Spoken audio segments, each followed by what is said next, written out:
Right, welcome to Derbyshire. This is the Woodhead Pass. I'm heading into Manchester. Now, I've had the Suzuki GT for just over a month. It's March, and I've done 1,500 miles on it, which is probably quite a lot for a month, but hey, it's me. And I thought this would be a good time to tell you how I feel about it after a month. So let's go. Right, so I thought this would be a good ride to do this on because there's lots of different roads, lots of different conditions. It's about 5 degrees. It's been raining, it's drying up a bit.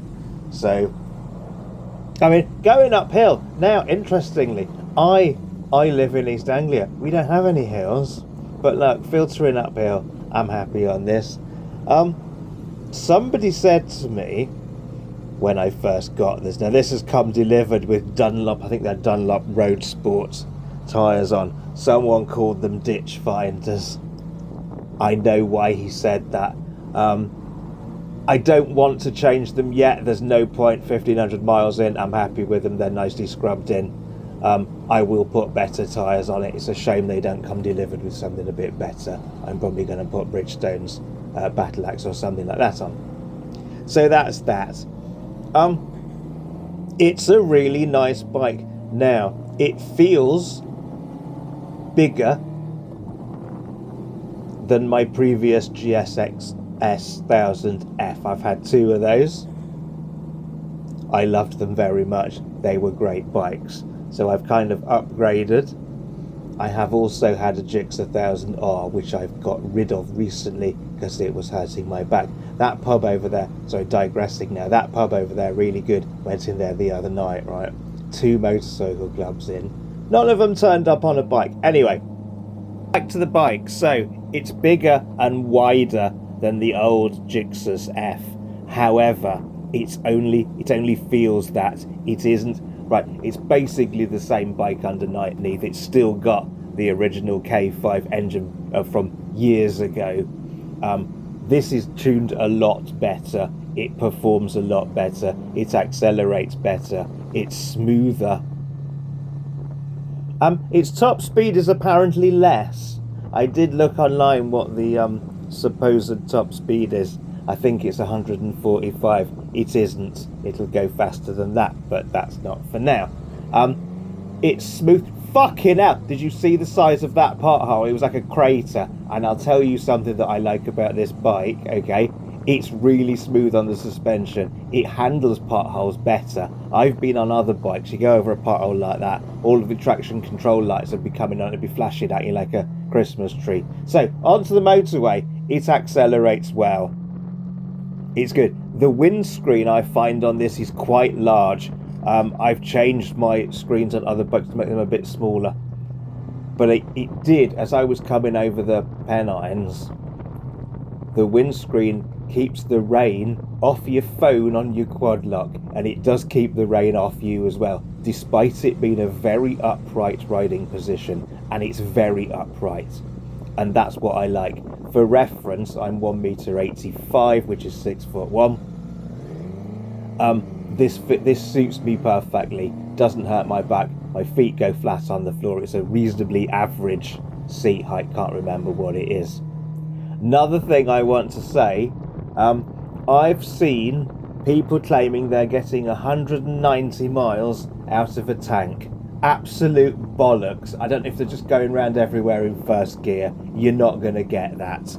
You'll get 140 if you're lucky. If you ride fast, you'll get 125. So I don't know how these people are claiming to get 190 miles out of this tank. It's not going to happen. I think the declared range is something like 170. And even that's pushing it. It's slightly heavier than the previous GSX-Fs. I think it's a whole 14 kilograms heavier. But to be fair, I haven't noticed it. Even pushing it up a ramp into the back of a transit van, which I did the other day, I didn't notice it either. Right, looks like we're going back on the motorway again. Not expecting this. Having just come off the motorway. Okay. Another thing, the mirrors on this is actually relevant now, pulling onto a motorway. The mirrors on this are a really long way forward, and I mean a really long way forward. If you want to adjust them when you're riding, you have to proper lean forward. But I didn't like them at first, right? A month in, 1,500 miles in, I absolutely love the mirrors. I'm not one of them people that goes for bar end mirrors or shit like that. I like to see what's behind me because I'm nosy. One of the things I like about Suzuki's is they don't come with loads of gadgets. Now, I've noticed well, particularly on the GT, gadgets are starting to creep in, okay? So, when I mean gadgets, I mean everything. So, even there is mobile phone connectivity to the dash. I haven't set it up. I might have a go at setting it up later. Other things I haven't used. I'm not one for quick shifters. I'm old-fashioned. You can turn it off. I have turned it off. It's got multiple settings as well. Traction control, multiple traction control settings. I tend to have all those on a low setting, and it's got ride modes as well.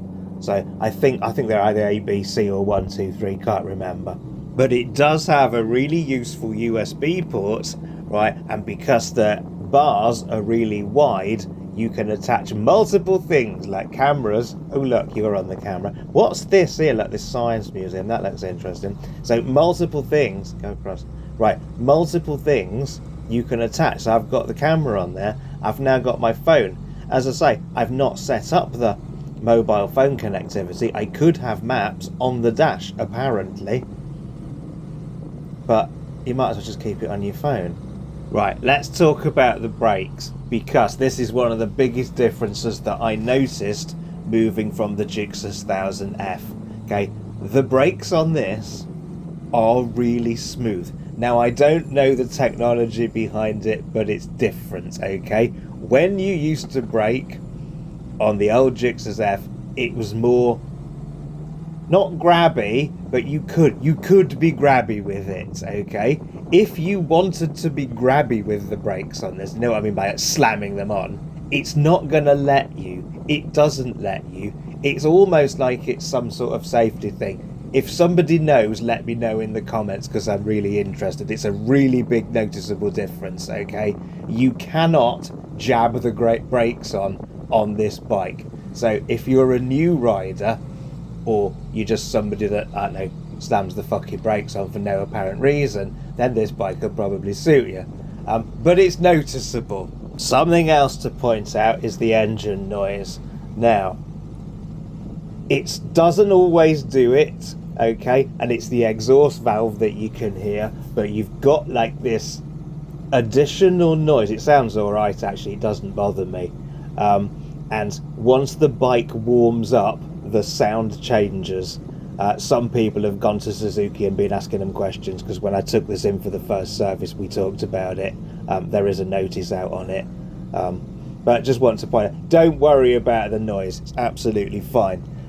Build quality. Now, I did sit on a GT when they first came out, and I was concerned it was very plasticky. Having had one, and now done 1,500 miles on it, I'm not worried about the build quality. I'm quite happy with it. It does feel a lot more plastic, obviously because there's bigger fairings. This is quite nice, St Anne's Square, Manchester. Anyway, this is where I'm going. It does feel, there is more plastic on it, but I'm very happy with the build quality. All in all, it's a really nice bike. Would I have another one? Yes. Am I happy with it? Yes. Would I recommend it? Yes, absolutely. So there we are. I'm going in this Italian restaurant, which is behind me.